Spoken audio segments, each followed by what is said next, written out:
একই হার মুনাফায় কোনো আসল 7 বছরে মুনাফা আসলে দ্বিগুণ হলে কত বছরে মুনাফা আসলে 3 গুণ হবে?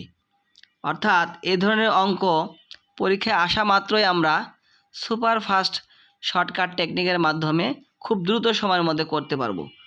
মুনাফা আসলে যত গুণ দেওয়া থাকবে বিয়োগ 1, মানে দ্বিগুণ দেওয়া আছে তাহলে দ্বিগুণ বিয়োগ 1, এখানে 3 গুণ দেওয়া আছে বিয়োগ 1, অর্থাৎ দ্বিগুণের জায়গায় হয়ে গেল 1 গুণ।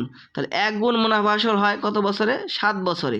তাহলে 3 গুণ থেকে 1 বিয়োগ হলে দ্বিগুণ, তাহলে দ্বিগুণ হবে কত বছরে আমাদের এটা বের করতে হবে।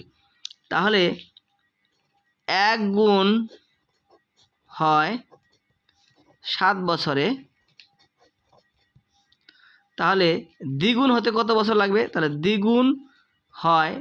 দ্বিগুণ হতে সময় বেশি লাগবে, তাহলে 7 গুণন 2, তাহলে 14 বছরে। এটি হলো উত্তর। ধন্যবাদ।